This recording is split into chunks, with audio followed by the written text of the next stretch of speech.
Some people always seem surrounded by friends, group chats, weekend plans, inside jokes, and then there are people who aren't. They scroll through their phone and realize nobody has texted them first in weeks. They go to events alone. They feel invisible in rooms full of people. If that sounds familiar, psychology doesn't label you broken. It looks for patterns. And having few or no friends is rarely random. Here are the psychological forces that often shape it. Social withdrawal after rejection. Human beings are wired to avoid pain, and social rejection hurts in the same neural pathways as physical injury. If someone was ignored, excluded, bullied, or repeatedly dismissed earlier in life, their brain may have learned something simple. Connection equals risk. So instead of chasing friendship, the mind becomes cautious. You stop initiating. You wait for others to approach. You keep conversations short. You leave early.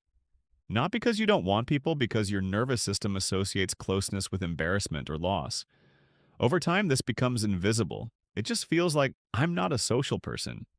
But often it started as protection, high independence. Some people grow up learning they can't rely on others. Maybe caregivers were absent. Maybe emotions weren't welcomed. Maybe problems had to be solved alone. So they built self-sufficiency instead. They handle stress privately. They don't vent. They don't ask for help.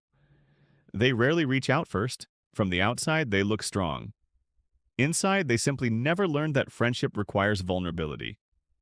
Psychology calls this avoidant attachment, not a dislike of people, a discomfort with depending on them. These individuals often assume if someone wanted to be close, they would show it. But relationships usually grow through small risks: sharing, inviting, opening. Without those, distant stays. Social overthinking. Some minds run simulations nonstop. Did that joke land? Was my tone weird? Why did they stop replying? Did I talk too much? This is called social hypervigilance. The brain is scanning for threat, microanalyzing every interaction. The problem? It pulls attention inward. Instead of being present, you're performing, monitoring, editing yourself mid-sentence. That tension is subtle, but people sense it. And when socializing feels exhausting, avoidance starts to look like relief. So invitations decline, conversations shrink, isolation grows quietly, low social exposure. This one is boring but powerful. Friendships require repeated contact. School, work, clubs, sports, shared environments. If someone works remotely, moved cities, dropped out of group settings, or lives a solitary lifestyle, opportunities shrink. Psychology is blunt about this. You can't form bonds without proximity. Loneliness isn't always about personality. Sometimes it's logistics. Yet people personalize it anyway. There must be something wrong with me. Often it's simply that life stopped putting people in your path. Identity mismatch. People connect through similarity, values, humor, energy levels, interests. When someone's worldview doesn't match their environment, they feel out of place. Maybe they're quieter in a loud culture, deep in a surface-level crowd, structured among spontaneous people, creative in rigid systems. Over time, this mismatch creates friction. They feel misunderstood. They self-censor. They disengage. And slowly they stop trying. Not because they can't make friends, because they're surrounded by the wrong pool. Now here's something important. Having no friends does not automatically mean you're socially defective. It means certain forces have been shaping your behavior. Protection, habits, circumstances, patterns. The brain is efficient. If solitude once felt safer than connection, it kept choosing solitude. If independence prevented disappointment, it doubled down. If overthinking reduced mistakes, it reinforced vigilance. None of these start as flaws, they start as solutions. The problem is when yesterday's solutions become today's barriers. Another overlooked factor? Self-perception. People who believe they're unlikable unconsciously act guarded. They assume rejection. They downplay themselves. They avoid initiating.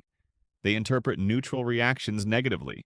Psychology calls this expectancy bias. You see what you predict, and others respond to the energy you broadcast, not confidently, not warmly, but cautiously, which then confirms the belief. It becomes a loop.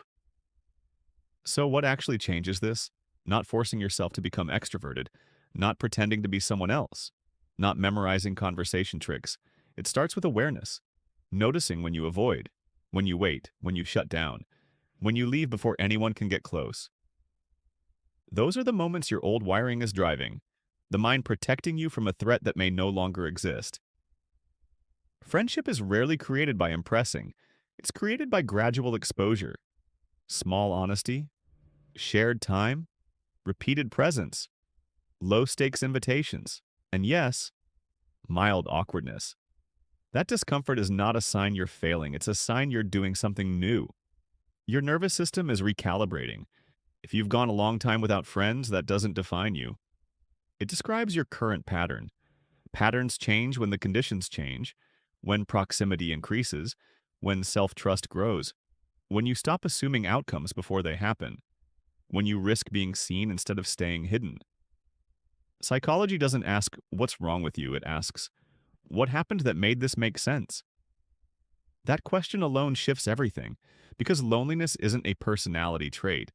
It's usually a story the brain learned to tell and kept repeating until something interrupts it. That interruption starts with understanding, and that's where change begins.